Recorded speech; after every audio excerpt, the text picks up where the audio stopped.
Welcome to the very first ever international Ask Bigger podcast, where bold ideas, big personalities, and even bigger dreams come true. I'm your host, Simon Hood, and I'm here today kicking things off with a guest who I'm very excited to have a chat with. Basically, I met you 23 years ago, I think it was, and my mum's got a picture of you, and she actually brought a pair of your pants. I don't know if they're official ones, but she's got a pair of your pants, and she got them out before this trip to show me. And she still talks about you being the face of New York. And I think that's the same for everybody. When many Brits come over to New York, they think of the Naked Cowboy. And it's not just British people, is it? It's everyone around the world. You are the face of New York. How do you feel about that? Well, that's quite an introduction. I was getting ready to say, I'm the naked cowboy, I'm keeping the grip on you. I'm the naked cowboy, you gotta do what you gotta do. And then he went on, and I couldn't stop enjoying it. Well, I have been here 26 years, 11 months, and 18 days in a row. Wow. Only days missed were like driving to Cincinnati, where I'm from. Yeah. And doing like Oktoberfest, visiting, but always doing something at the, and I've been to Germany several times. And Ireland. You performed in Ireland, right? Ireland. In the name of love. You too. But yes, I went there and with Irish Entrepreneur. It was a magazine. But they flew me in. Yeah. Of course, it was raining the whole time, which I didn't care. So. But that's amazing. They flew you in. I went to Australia, Norway, Japan twice, Mexico 7 times. England, I passed out New York City bagels at the King's Cross station. And in Ireland, I was at the Happany Bridge. Yeah. Yeah. Wow. And Australia. And you are an entrepreneur, aren't you? I mean, New York is known for being like a city of hustling, right? Well, my goal was to, I read Tony Robbins' book. You ever heard of Tony Robbins? Yep. He's a motivational speaker. He wrote Unlimited Power. I was like 16 years old. I read the book. Took me from zero to hero. Most celebrated entertainer of all time. Richest, most famous. I mean, all these grandiose goals. It came from writing those goals and then trying to be a country singer, a model, an actor.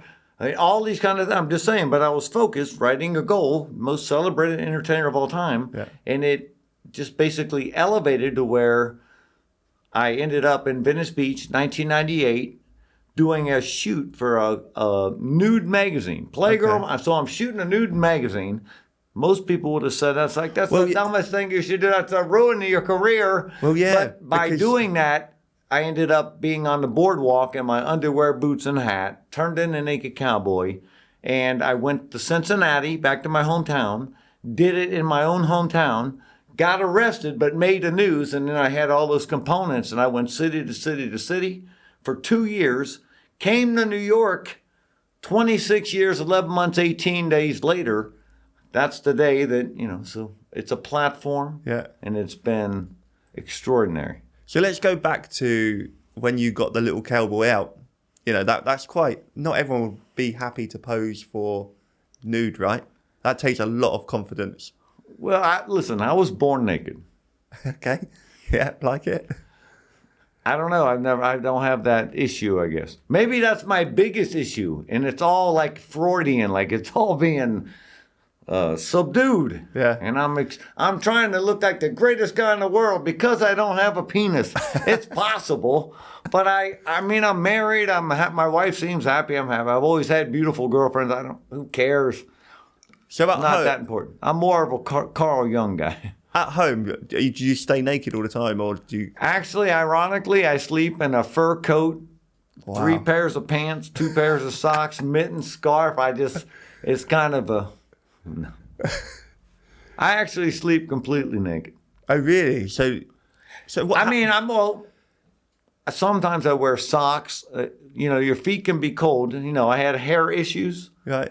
You want to look? I don't know. Yeah, it's very good. My hair was thinning much worse than it is now. Okay. And now I feel like it's like this, and it just stays like this. It's a little thin but I use a hair product. Right. But before I got the real stuff, minoxidil and finasteride. Yeah. I used another I'm just saying a more herbal kind of like they just dingle around your hair. Yeah. And it's all about the temperature between your feet and your head. So people who lose their hair, their feet are freezing, their head's on fire. Right. Your head should be cold, your feet should be cold or on fire. And that's it's a dietary thing. Yeah. Korean. I mean, you mentioned the cold. I mean, you must feel the cold, right? Well, this is German engineering. My family comes from Heidelberg. Okay. And I'm from Cincinnati, Ohio. So our ancestors went from Heidelberg to New York to Pennsylvania to Cincinnati. It's a German town. We have the second biggest Oktoberfest Right. in the world next to yours. So, and my dad's a proud German genealogist. Yeah. He likes to say he's a gynecologist because he's been married 5 times. But ich bin der Naked Cowboy. And what does he think of what you do? He made the outfit. Oh, really? He built this. One shot. So, but, I mean... And he made it out of my mom. She did a good though. No, my mother was wonderful too. Yeah. I mean, I think most people would probably feel like if their kids did it, I'm not saying they do, you'd be a little bit disappointed that this is what they do. Well, I'm the only son of my parents with a college degree. I went to University of Cincinnati. I got a bachelor's degree in political science. I went to Xavier for my master's degree. Yeah. I've National Academy of Sports Medicine. I've done all kinds of stuff. I've read more, studied, and learned more than I ever did in college. But I thank God for college for setting the path of reading for like 3 to 4 or 5 hours a day, because that's what it took just to get straight A's for my intellect level, whatever. But I've been reading that on that level every single day. Last 4 books. Jordan Peterson. If you guys don't know Jordan B. Peterson, Dr. Jordan B. Peterson, hundreds of millions of followers. He's a clinical psychologist. 12 Rules for Life, Beyond Order, Maps and Meaning, and We Who Wrestle with God. Those are the 4 books that I bought 8 months ago or something.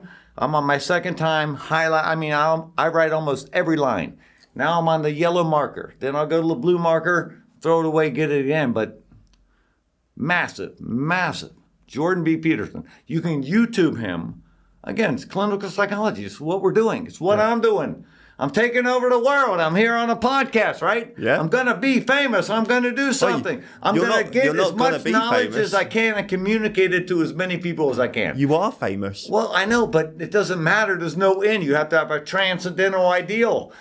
You have to be going for something bigger, bigger, bigger. You can always impact, influence, motivate, and inspire more people. Yeah. My goal is to be the most celebrated entertainer of all time. The richest, most famous man in the world. There's no end to it. And it doesn't matter what it is. You have to be, You have to keep going for it. To keep your dopaminergic reward system, which is the way your brain freaking works, you have to be moving towards something you like. So set a transcendental deal and then sub goals and just, So you're an American icon. Let's not minimize it. Go on. Okay. No, I'm going to call him an icon. Donald Trump. Okay? You want to hear my Trump song? Go for it. I want to hear the Trump song. Trump's taking those regulations off the backs of those corporations. Sounds like a good idea to me. Trump's gonna build a wall. That wall's gonna protect us all. Sounds like a good idea to me. Getting the economy moving again. Lower taxes for you, my friend. Sounds like a good idea to me. Gonna protect Israel's Iron Dome to keep those nukes from flying home. Sounds like a good idea to me. Gonna protect the cops cause all lives matter. Throw those thugs in the slammer. Sound like a good idea to me. LGBT's okay, but 3 bathrooms is a little gay. Sound like a good idea to me. I didn't say Hillary was a bitch. We left that up to Newt Gingrich. Sound like a good idea to me. Ron DeSantis had a chance about as much as me wearing pants. Sound like a good idea to me. So thank God for Donald J. Trump, my friends, making America great again. I go all day. Yeah. So Donald Trump, I think he's brilliant from the fact I think he's a brilliant businessman and a brilliant marketeer. And I think he knows how to deal with the press and get all that publicity and everything like that. But obviously there's a big part of the world and America that also anti-Trump, right? Have you found from being you kind of aligning yourself as a Trump supporter has caused issues for you in your popularity? Men, women, and children of all ages love and adore the Naked Cowboy. Let's start with the presupposition. So that doesn't influence me. Yeah. And at the same time, people come up like, you damn Trump supporter, you son. Yeah. So it conflicts at times. Yeah.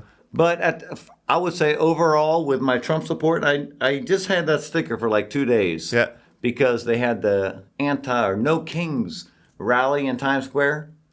So that kind of, but I didn't have the sticker. So then I wore it as penance for like 3 days. But then I took it back off because I don't want to cause conflict with people. I don't need to argue about something unrelated to the circumstance. Yeah. So I try to identify with them as much as I can. It does create some animosity.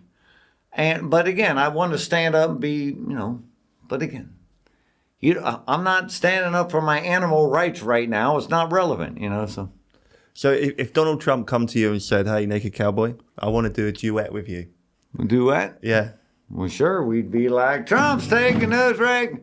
I do whatever he wants. I love Donald Trump, and I think he could be a king. I do. I'm a true admirer of Donald Trump. Sorry. And I think, like you say, he has a way of doing this and doing this, doing this. I think he's just an amazing individual who has and wherever we see him, he'll be doing that. He's a well-polished individual. He's very intelligent. He's nice. He's authoritative. Good for him. Thanks for us. I just see everything he does as being funny as hell, great. His humanity, whether he's with prostitutes and all this, who cares? You ain't no different. Neither am I. He's been a playboy, but he's somebody who's curtailed his character into being literally the savior of Western civilization for as long as we can before these, again, it's all nihilism, totalitarianism. It's all these kind of rational ideas that supplant the idea that at least there's something we can all, a transcendental monotheism. What instrument would you have him play if you were to do a duet? Oh, he played a fiddle, of course. Excellent. So we're talking about politics, I guess. The big Curtis Lee was running for mayor against the communist Mamdani. Yeah. What do you think about that? Do you even know about this? No idea. Okay, well, the number one city in the United States, what do you call it? The economic epicenter, the epicenter of the world. Come on, so Wall Street, and Mamdani is a terrorist sympathizer. Wow. He's a big Palestinian that's all protest kind of guy. And he's running for mayor, and he's like way up, and he's supposedly going to win in like 7 or 8 days. Wow. Okay. Curtis Lee was the Republican. Yeah. Well, Curtis Lee was for mayor of NYC. Mamdami's just a left-wing lunatic like AOC. She's psycho. Anyway, that's happening too. So you told me about not to worry about this, but I think... I'm tone deaf, mate. I just think you sound good. You're as good as Oasis, I reckon. You know Oasis? Liam Gallagher? You know Liam Gallagher? From the UK? You said Oasis. Yeah. You thought, today's gonna be the day that comes and bring it back. Help me out. Yeah. I don't know. I'm not I don't either. Hum it. I'm not a singer. Today, neither am I. Today's gonna be the day that we're gonna bring it back to you. I actually...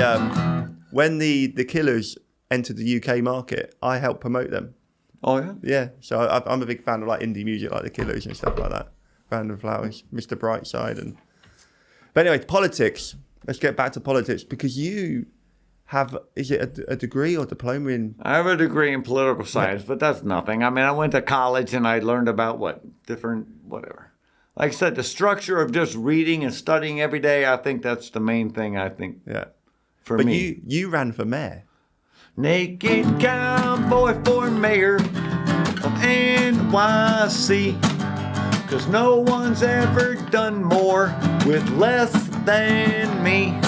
We're gonna create jobs, prevent crime. The city's gonna run on a dime. Naked cowboy for mayor of NYC. 'Cause no one's ever done more with less than me. And you can see I was tempted to sing the Mandami line because my song for me is the same song for Cuomo, Bloomberg. I mean, I've supported, all the Republican for 26 years. So that running for mayor, was that just a publicity stunt, or were you actually going to do it? At the time, I didn't know one way or the other. I mean, I Yeah. never thought of it as just a publicity stunt. Yeah. The presidency was more like that. It's Okay. like, because the most important thing even with an honest intent to run for mayor, the most successful part of it was the announcement. In other words, that went all over the world, and then all we could do was fizzle out. So from a business and from even a branding building, if you wanted to really run for mayor and be legitimate, you got to build your name. It's all the same thing. Yeah. Like you said, Donald Trump's just good at this. Yeah.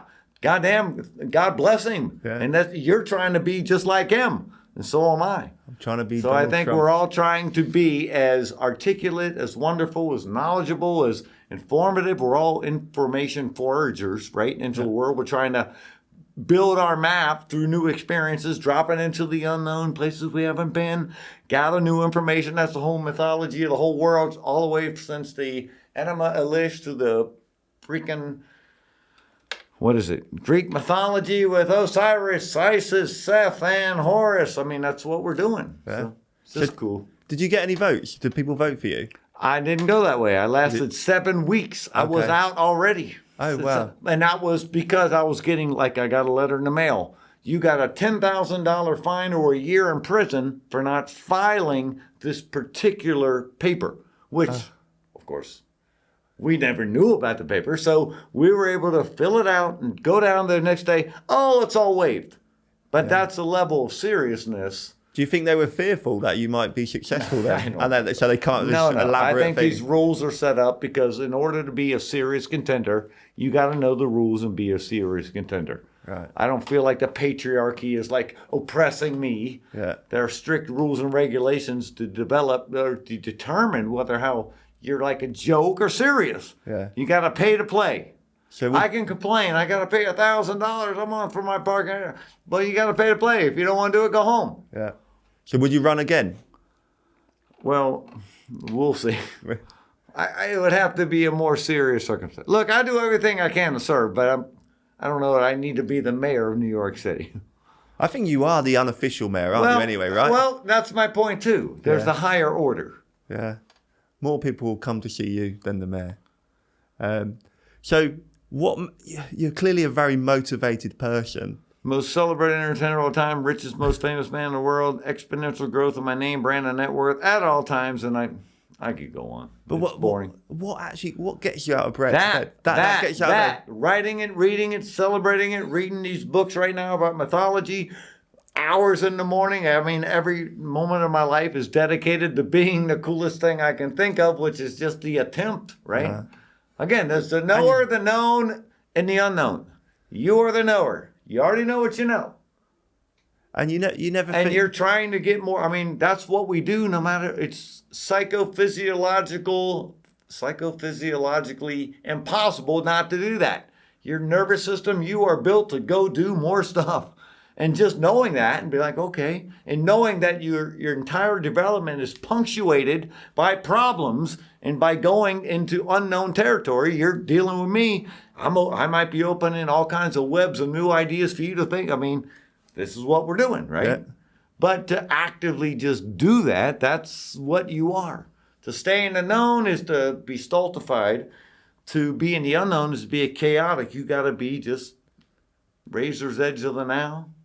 Yeah. Is this too much information No, for this audience? So Am I getting out of control? No, so Do I look like a crazy guy in a 10-gallon hat and a pair of underwear? I always talk about the example of like in my presentations, like a bee and a fly into a vase, right?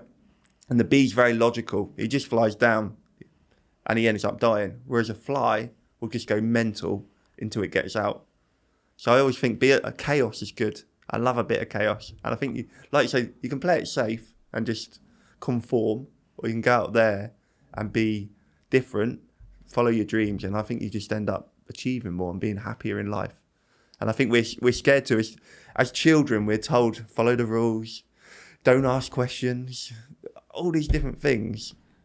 Well, Friedrich Nietzsche talks about the necessity, not only historically with the Catholic Church and everyone one God and all these rules, but that like an athlete, same way you have to learn the skills before you have the freedom to go out and do something else. Robert Greene, 48 Laws of Power, Art of Seduction, 33 Strategies of War, great guy. But the point is that you have to pay an apprenticeship. We have unlimited potential as kids. We have unlimited potential. It's great. But it's nothing unless it's conformed. So you take an apprenticeship in the hierarchy, that patriarchal hierarchy, but we have to take a role in it, conform, and basically curtail all this extra potential to be something actual. And then once you do that, then there's freedom after that. But there has to be that, that discipline in order to create the freedom. Like people just want to be free. Well, freedom comes from discipline. It does, So, am I being philosophical? No, that's good. You are such a clever individual, and I think that... I've just been reading so much Jordan B. Peterson. No, I know, but I can't help reiterate what I take in, garbage out. Fill your mind with good stuff all day, and you'll be like a spittoon all day of wonderful information because that's all you got. I think though, when people walk past you, they think, "Oh, look at that lunatic." They don't actually appreciate that you are so intelligent. I always say one glance at Naked Cowboy will change your life. Yeah. Times Square has changed massively over the years, hasn't it? Well, one thing's remained the same. You're there. What about the pillar of the community? What about these stable? These mascots like the Elmos and the fat Spider-Mans and stuff like that. How do you get on with them? Canta in ordine, porque cantando se alegran cielito lindo los calzoncillos. Viva de Mexico! Well, I married one of those illegals, and she was Mexican. Now she's a German. Her last name's Burke. Okay. And do you get on with them mascots though? I get along with everybody. Everyone. They cause any trouble how would it make sense to have any conflict in the environment with which I work? So no matter what, I break my back to be as friendly, as wonderful and everything. Okay. And after 26 years, I was just telling my wife this morning. I just said like 2 times, one yesterday and the day before, I just, like in a dream kind of state, like so many things happen throughout the day.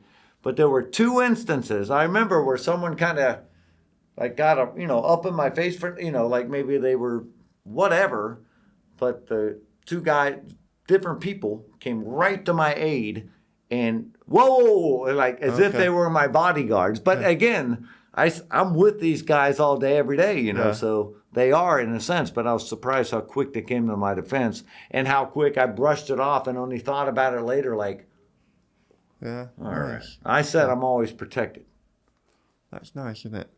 I mean, you spoke about experiences there, like a bad experience. Do you have many bad experiences with tourists? 2 wedgies, and one time it was ripped off. Oh, okay.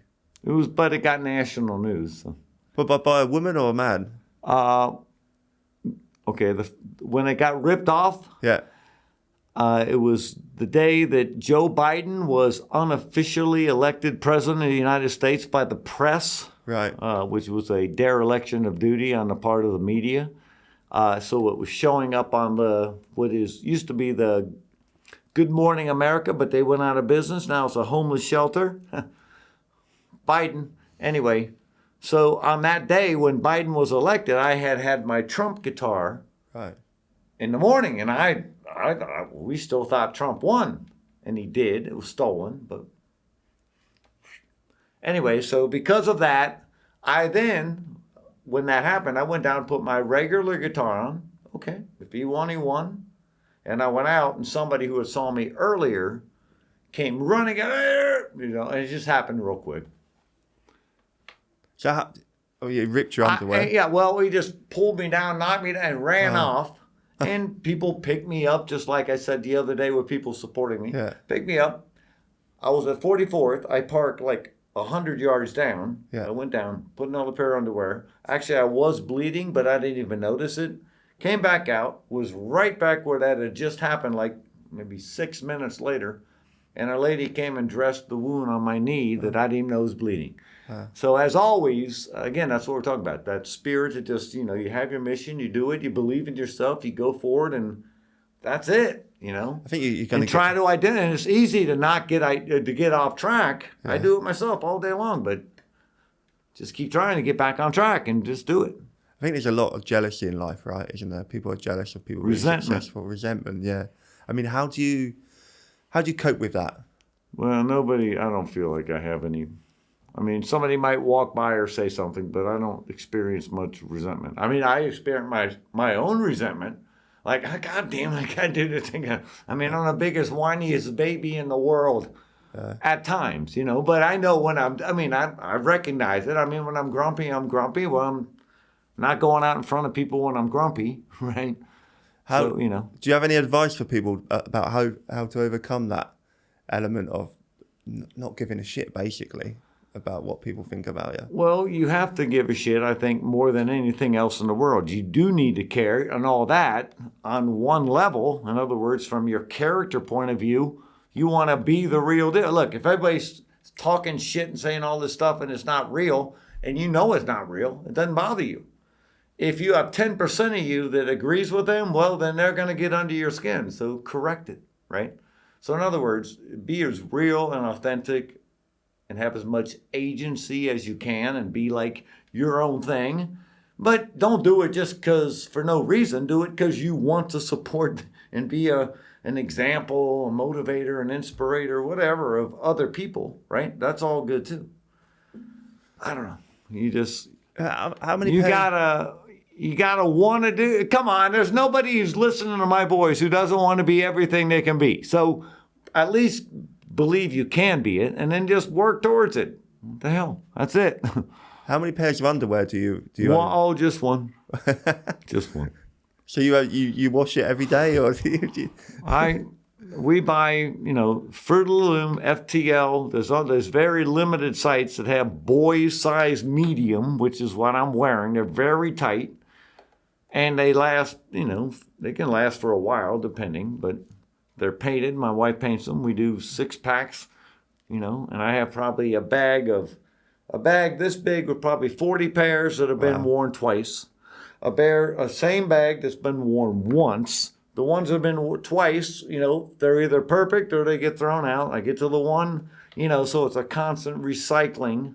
Trying to stay as fresh and white as possible. That's not a racial thing.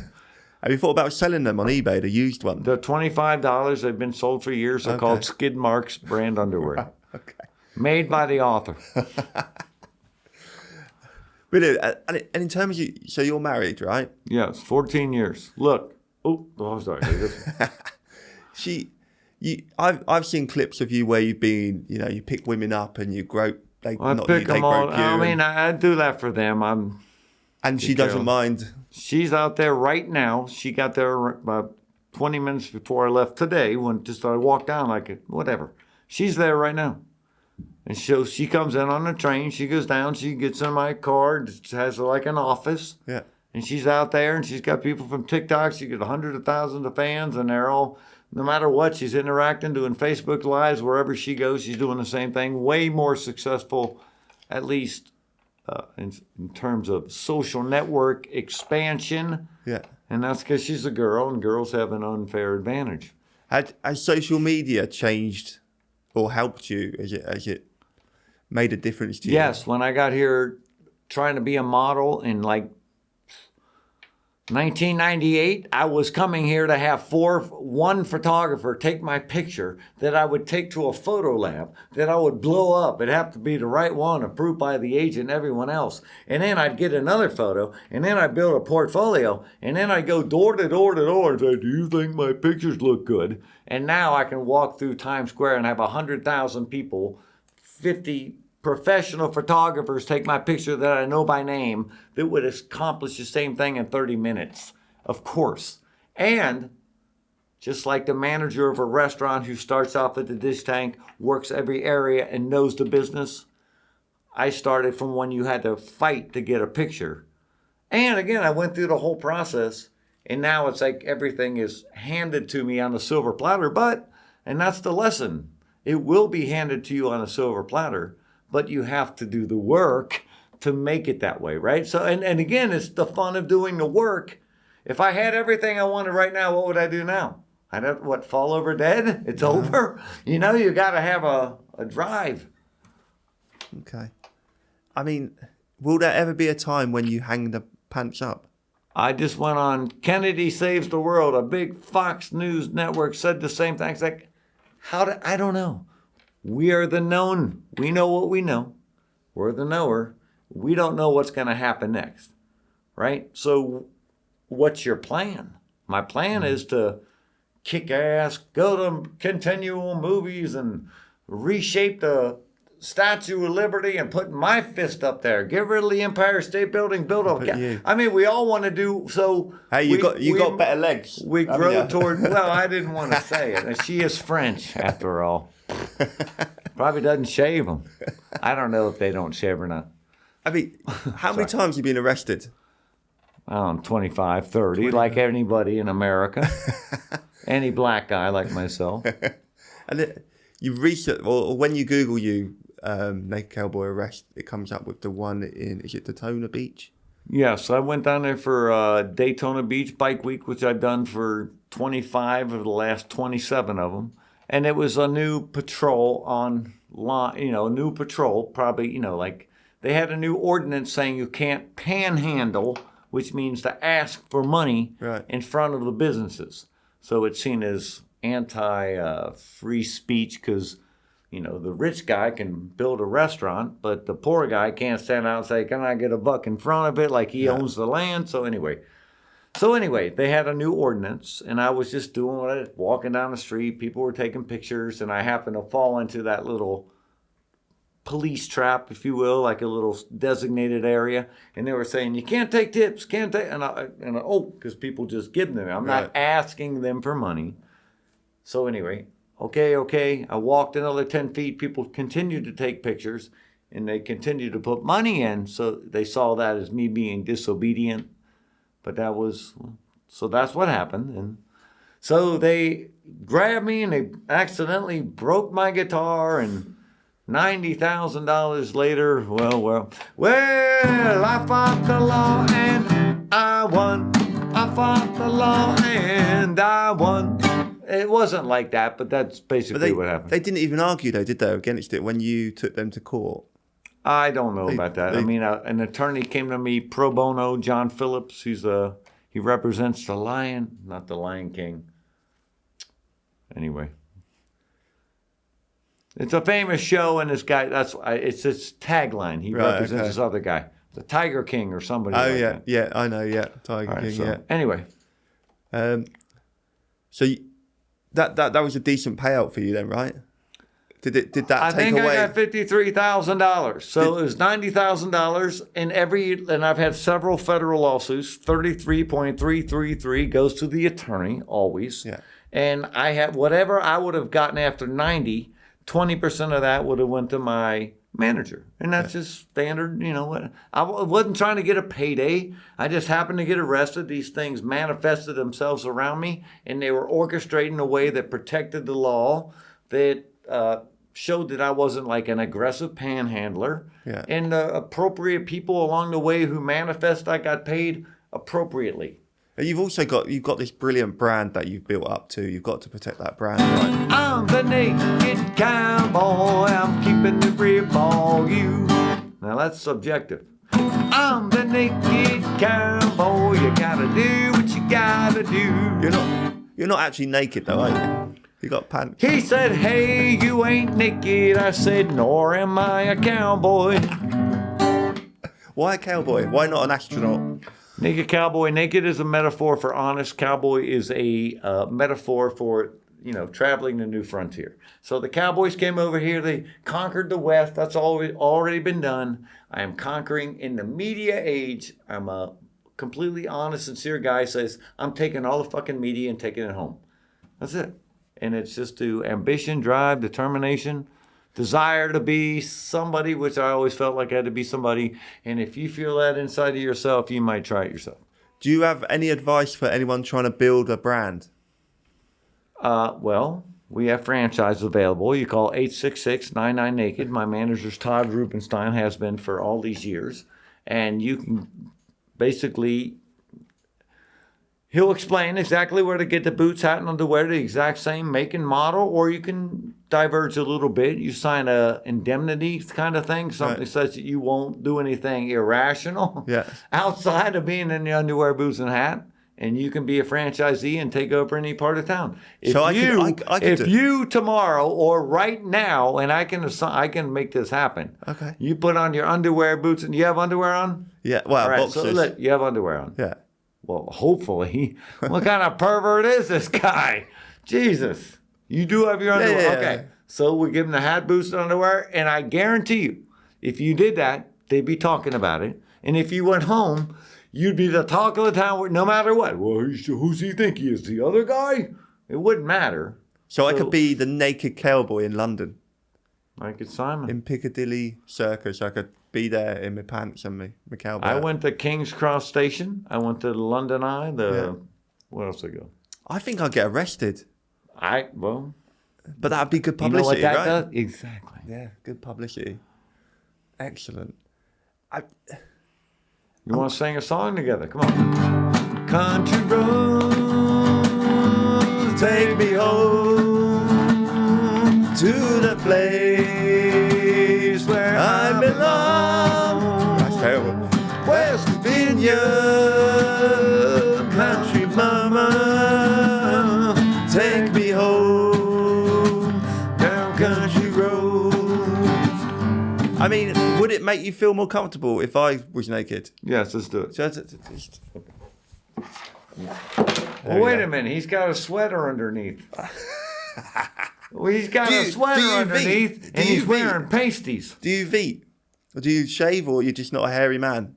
If I don't shave, I would have, much better look than that. But, I just have a perfect patch like here, and right down. But I do just use buzzers. I don't shave because I don't want a pimple. Yeah. I don't believe in pimples. But your diet's really good. I was reading chicken and veggies, black water and coffee. The orange juice. Or orange juice, no. I thought you started with 2 orange juice a day. I read or something. I don't know.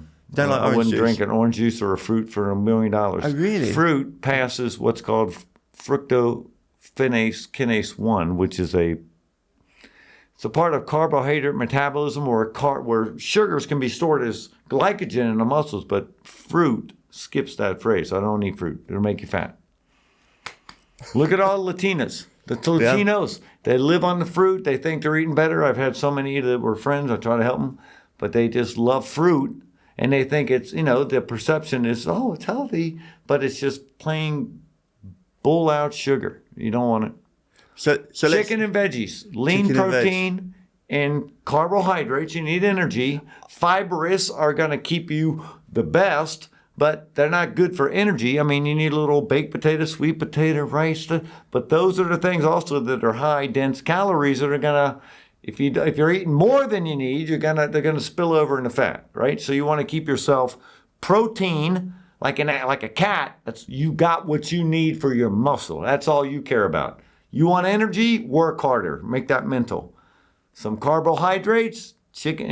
Again, vegetables, same as fruits, great. Broccoli, cauliflower, but a little baked potato, a little sweet potato. What about a cookbook? Why don't you write a cookbook? I could write any Naked Cowboy's book. Cookbook. I'm writing a book of my life. You should I'm writing a book about getting you in your underwear, boots, and hat, and getting a picture.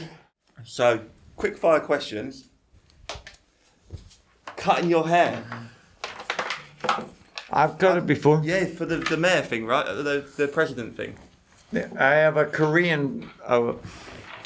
When that happened, I went to I was just in a routine. I lived in Secaucus, New Jersey. Went to the same food market every day and got sushi, which is not, well, they weren't Japanese, they were Korean. And when I went in, he said, "You run for mayor? You serious? You got haircut." So the point is, but that was president actually. But the point is, yeah, when I got a haircut, everywhere I went said, "What, are you not working as a cowboy anymore?" I was like, "No, I just got a haircut." You turned corporate. It's like you turned like evil and got your hair cut. Nah, it wasn't like into a that. villain. But people saw me with a haircut and literally seemed to think that I couldn't be doing this anymore because I'd have to have long hair to do. Yeah. So I had short hair when I started this, had long hair, cut it and back. And now, I don't think I would. I don't care. So let's do one. Let's do 5. I'm going to say 5 different words to you, and you give one word back. What you think about it? So Trump, Perfect. Obama, Piece of shit. Sorry. POS. A communist. Sorry. Anti-American. A racist. Sorry. Let's go racist. Okay. Well, Obama racist. Yes, 100%. Okay. He had the perfect opportunity as the president of the United States to unify everybody as a celebration. All the people are like, okay, even people who are against, who would have some animosity, felt celebration. I did. That a black president, great. And he seemed like a wonderful guy. And he could have, but then he wants to go this transformation of America. I mean, that's the divide that created then Trump, then Biden, and Trump. It's all this division created by the one guy who could have unified us. I just think I think he had a great opportunity wasted. Although I don't know him. He's good looking. I like the way he talks. I think he's a great guy too. I'm just saying that politically, it was divisive. Biden? One word. One word? One word. I can't say the word I want because it's the same thing they're saying about Trump because of Epstein, all this kind of stuff. But whatever. Senile. Woke. It's not a one-word answer. It's a deification of sex, gender, and sex, gender, and race. That's what it is. We've had a traditional system all these years. We grew up millions and millions of years of evolution. We've modeled, imitated. We've become Christian in the idea that we're all individuals with divine rights. Woke is taking away that transcendental ideal that we've talked about, and it deifies, turns into a religion, race, sex, and gender identity. So, and it's not even that, it's expanding between, now I only date ostriches with blue hair. I mean, there's no end to the groups and the categories you can come up with when you divide us in anything except as individuals. Everybody wants to support the minority, right? Well, the greatest minority in the world is the individual. And that's what we all are. And that's what it's taken all these years of Western civilization to create the reality that we're all divine. Even, that's what separates, right? Even the king and the poorest guy in the village has the same rights. Christianity leveled all that and that's what, right or wrong, whether Jesus ever lived or not, we all know the story. It all makes sense, and that's the way we've always communicated. That's what we're living. So, and woke is joke. Sorry, I had to get it semantically represented. So this podcast is all about asking bigger of yourself. Any advice for people who are trying to ask bigger and trying to achieve more in their life? Well, let me go back to, again, I don't want to keep plagiarizing Jordan B. Peterson. But we've all heard, ask and ye shall receive. And of course, the Pollyannic, the idea, I just ask and I receive. So nobody's ever explained it to me better than Jordan B. Peterson. He said, ask and you receive. That's 100% true. And I've lived it before I heard it. And he always talks constantly how we act things out before we actually know what we're doing, right? That's embedded. So to act, or in other words, to ask and to receive is to orient yourself where the greatest possibility of achieving what you want will happen. In other words, you're always facing possibility. You have to orient every single aspect of your life to where the actuality of that happening will happen, right? So I hear that after the effect from a clinical psychologist. I moved to New York City my entire life, my taxes, my family. I'm a circus by trade. I only buy boots, hats. I got like 4 pairs of shorts, 1 suit. I wore it for my graduation in high school, my marriage, when I ran for president. I have, I'm very streamlined. I know exactly what I'm doing. I've oriented my entire life so that the greatest probability of becoming the actuality out of a possibility I face can happen. That's what it means to ask and receive. And he also points out there's malevolence and suffering along the way that could be completely obscure. That's where I diverge with him. Nothing can interfere with me. I'm unstoppable. Awesome. And if people want to find out about you, where can they find out? Right here, Simon Hood. I'm the naked cowboy. I'm keeping it real for you. Getting her done in New York City with Simon Hood. I keep relaxed. Anything else you want to say? Well, if you really want to live, feel the way I feel, you've got to whip out your balls of steel.